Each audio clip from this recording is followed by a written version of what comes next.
కావాలి. గమ్మత్తు ఏమిటంటే కాంచీ క్షేత్రానికి పరిపాలకుడు ఎవరు అంటే ఆ క్షేత్రాన్ని పరిపాలన చేసేవారు, ఆ క్షేత్రంలో అమ్మవారిని నిరంతరం ఆ శక్తి వైభవాన్ని కాపాడేవారు ధర్మశాస్త్ర స్వరూపమైనటువంటి అయ్యప్ప స్వామి. అందుకే అయ్యప్ప స్వామి ఎక్కడుంటారో అక్కడ అమ్మవారు మరింత ప్రీతి చెందుతుంది. ఎందుకంటే ఆయన క్షేత్రపాలకుడుగా ఉంటాడు కంచి క్షేత్రానికి. మిగిలిన చోట్ల అయ్యప్ప స్వామి శబరిమలైతో సహా ఎక్కడైనా చూస్తే యోగపట్టంలో కాళ్ళు ఉంటాయి. ఇలా ఒక యోగపట్టం కట్టుకుని దాంట్లో రెండు కాళ్ళు కొద్దిగా ఇలా విడివడుతూ ఉంటాయి. ఒక్క కాంచీ క్షేత్రంలో మీరు ఎప్పుడైనా చూశారో లేదో, పూర్ణా పుష్కళా సమేత అయ్యప్ప స్వామి వారి యొక్క కుడికాలు యోగపట్టంలోంచి జారిపోయి కిందకి వేలాడుతూ ఉంటుంది. చేతిలో ఇక్కడ చిన్ముద్ర పట్టి ఉంటారు ఆయన ఇలాగా.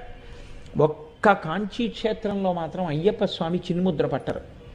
పట్టకుండా చేతిలో కొరడా పట్టుకుంటారు.